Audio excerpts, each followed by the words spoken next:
na kinatawan ng ating APS ng kindergarten, Ma'am Rosana P. Bagon, sa aming mabait na pampurok tagamasid ng Distrito 6, Dr. Rosalinda N. Cumillas, sa aming masipag na unang guro, Ginoong Rodel A. Baet, sa ating panauhing tagapagsalita, sa punong barangay ng Mahakot Silangan, Barangay Captain Roger C.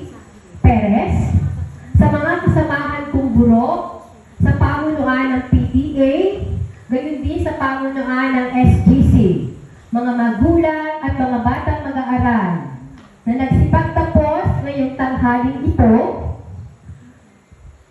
isang mapagpalang tanghali sa ating lahat. Isa pong karangalan para sa akin ang magpakilala sa ating panauhing tagapagsalita. Ang kanya pong butihing ama ay si Ginoong Agripino Perez at ang ina ay si Ginang Lolita Untalan. Isinilang po siya noong Pebrero 4, 1977. Sila po ay 7 magkakapatid at panglima siya. Kung saan po ay ang Barangay Sitio Ibaliw, Mahakot Silangan, ang kanyang lugar na kinalakihan. Ang lalaking napakaswerte na bubihag ng kanyang puso ay walang iba, si Ginoong John Carlo Baque, at biniyaan din po sila ng isang prinsesa na nagngangalang Niesia P. Baque. Dito sa paaralang elementarya ng Mahakot, siya nagtapos ng elementarya mula 1984 hanggang 90. Sa husay at galing ay nakamit niya ang pagiging valedictorian.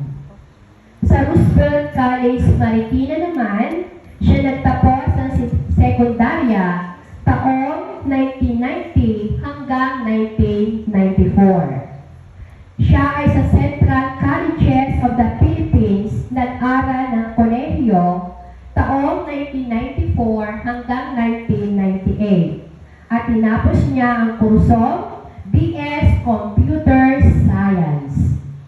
At ayon naman sa kanyang mga naging trabaho, taong 1998 hanggang 2006, siya po ay nagtrabaho sa Department of Education na may posisyong Project Development Officer, assigned to monitor the project implementation in the 26 beneficiary provinces, school visits, interview teachers and community, conducts trainings, workshops on the use of the materials that were distributed to the schools. Taong 2007 hanggang 2015, siya po ay nagtrabaho sa BPO call center, customer service representative catering American clients for U.S. healthcare accounts. Promoted as subject matter expert for the group of nurses. Achieved 2016 up to present, virtual medical assistant. Medical assistant of healthcare provider from the United States.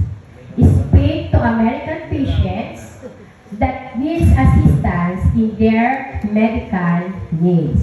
At last, siya po ay mayroon din Korean restaurant.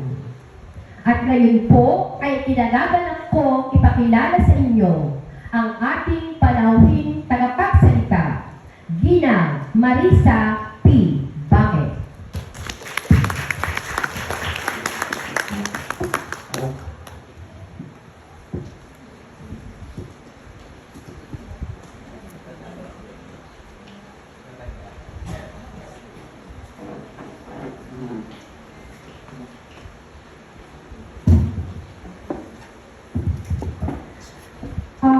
Thank you very much, ma'am, sa napakaganda pong pagpapakilala. And sa ating pong district supervisor, Ginang Rosalinda Cumia. Sa representative po ng Division Supervisor, Dr. Rosana Bagon. Sa ating pong punong barangay ng Silangan, Mr. Roger Perez. Sa ating pong unang guro, napakabait, kahit ngayon ko lang siya nakilala, Sir Rodel Baez at sa kanya pong mga teachers.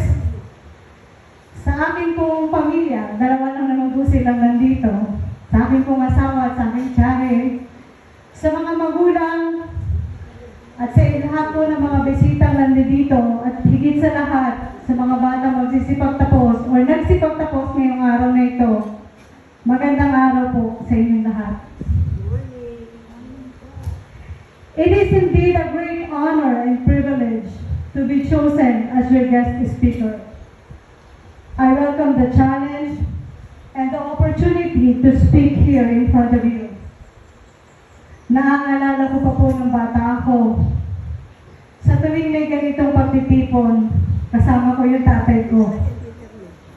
Sabi sa akin ng tatay ko, sana balang araw, ikaw na yung nandyan. Sana balang araw, ikaw na yung guest speaker na papakinggan nila. Pangarap ko ito sa akin ng tatay ko. And ito na po ako ngayon. Natupad ang pangarap ng tatay ko. Alam ko ho, saan man siya naroon ngayon, proud siya sa akin. Nakamitin na nakikinig at nanonood sa akin. At ito po ang gusto kong iparating sa inyong lahat. Today is the beginning of an end, but there seems no end to the trials of life. The long journey is still on its way. Bakit ko po sinasabing simula pa lamang? Sapagkat ang edukasyon po ay makabuluhan na hakbang upang makamtan natin ang ating linilithing tagumpay sa buhay. Hindi man po sa lahat ng pagkakataon, pero madalas ang edukasyon ang susi upang makamtan natin ang kaunlaran. Sabi nga po nila, knowledge is power. Kapag marunong po tayo, hindi tayo maaagrabyado. Laging lamang ang may alam. Kaya po ang payo ko sa mga batang ito, huwag po nating baliwalain ang ating pag-aaral. Kung ating pong lilingunin ang nakaraan, ako rin po ay naging isang mag-aaral na katulad ninyo. Isang simpleng bata na may simple lamang na buhay at sapat na pangangailangan para sa pag-aaral. Napakasimple po ng buhay namin noon. Parehas lang pong magsasaka ang aming mga magulang. At dahil po doon, natutunan din namin ang mga gawain sa bukid. Lahat, name it, magtanim, mag-ani, magdamas, mag-alaga na lahat ng uri ng hayop, pinagdaanan ko po yan. And proud po akong i-share sa inyo lahat. Kasi yun po ang humubog sa akin. Yung kahirapan, yung pinagdaanan ko, yun po ang nagpatatag sa aking pagkatao. Doon ko po natutunang labanan at harapin ang realidad ng buhay. Ika nga nila, experience is the best teacher. Kung hindi mo naranasan, hindi mo mararamdaman, hindi mo maiintindihan. Ang batang naranasan ng hirap, matututong sumita sa sarili niyang paraan. Isa po ako doon. Napakahirap po ng pag-aaral namin noon dahil ako nakatira sa mga Cotibayo. Hindi ko alam niyo po kung saan ang mga Cotibayo.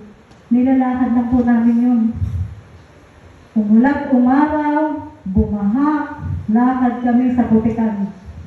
Alam mo ni Barangay Captain yun kasi medyo magkalapit po kami. Pero mas malayo pa po sa amin.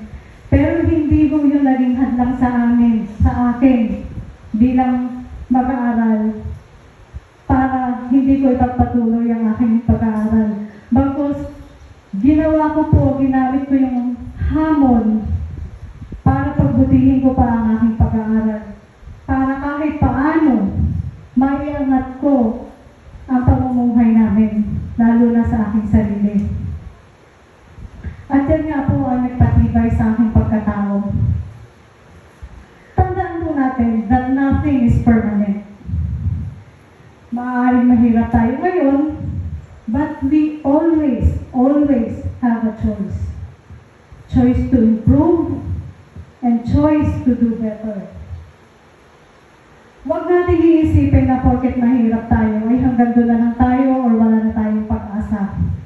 Lahat po tayo may pag-asa.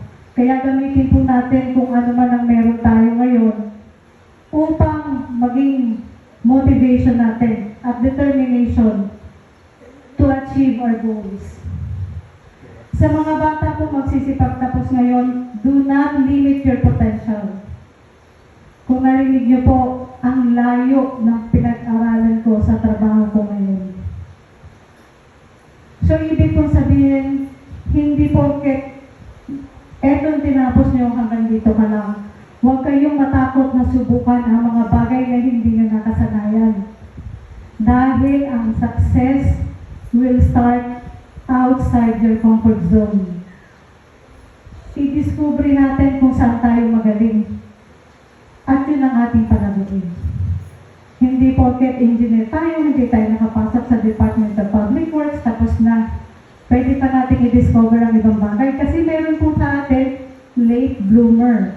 Late natin nalalaman, ito pala yung gusto ko.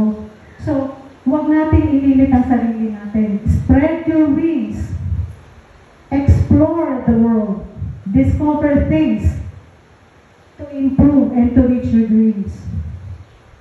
Do what is best for you, but please do not hurt anyone along the process.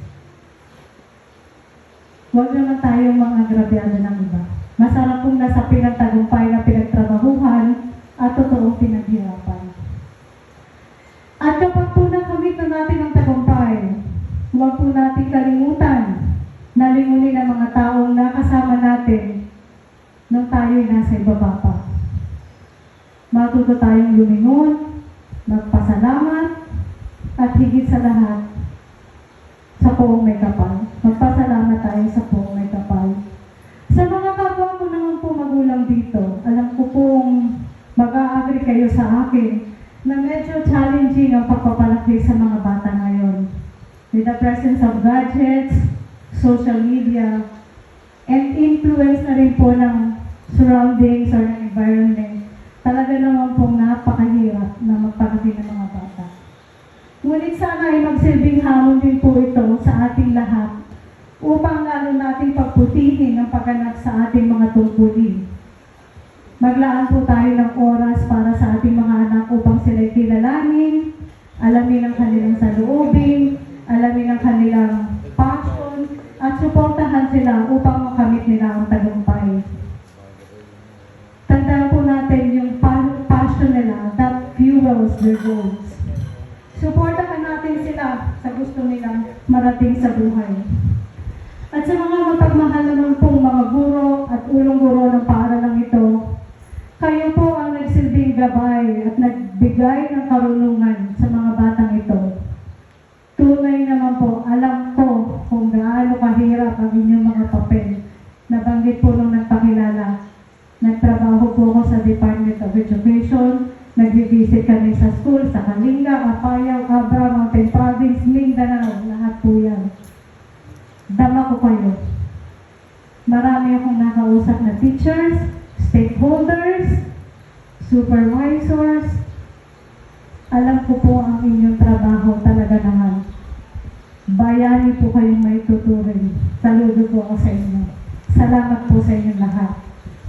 At sa mga magsisipag tapos naman po ngayon, baunin ninyo ang mga aral na itinanim ng inyong mga guro at pangaral ng inyong mga magulang upang kayo'y maging handa sa pagharap sa mas malaki pang hamon na inyong kakaharapin.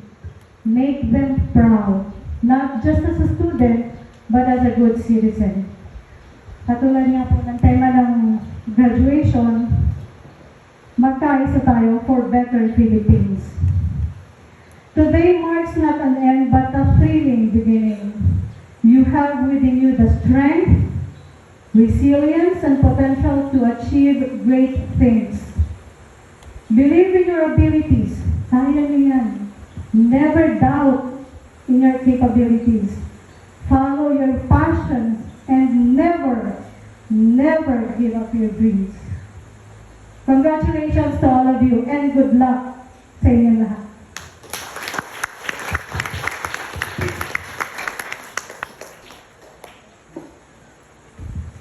Maraming salamat po, Inang Marisa P. Baquez, sa iyong makabuluhang mensahe para sa ating mga nagsipagtapos. Tunay ng ikaw ay magsisilbing inspirasyon sa bawat mag-aaral na naririto ngayon. Ngayon naman po ay ating ipagkakaloob ang sertipiko ng pagkilala sa aming panauhing pandangal, Ginang Marisa P. Baquez. Hinihingit ko po ang presensya ni Dr. Rosana T. Bagon, Dr. Salinda M. Tonia, at Ginoong Rodel A. Baet upang ipagkaloob ang sertipiko. Inaanyayahan din po dito sa unahan si Pangulong Roger C. Perez para samahan ang magbibigay ng certificate. Narito po ang nilalaman: Republic of the Philippines, Department of Education, Region 4A Calabarzon, Schools Division of Batangas City, District 6 Kumintang, Mahakot Elementary School, Mahakot West, Batangas City. Certificate of Appreciation. This certificate is proudly presented to Marisa P. Baquez in grateful acknowledgement of her distinguished and invaluable service rendered as guest speaker during the 77th graduation ceremony of Mahakot Elementary School with the theme Generation of Unity, Partners for the New Philippines School Year 2024 to 2025, and recognition to her inspiring words, valuable insights, and outstanding contribution to our people's journey. Given this 14th day of April 2025 at Mahakot Elementary School, Mahakot West, Batangas City, signed by Rodel A. Baet, Head Teacher 3.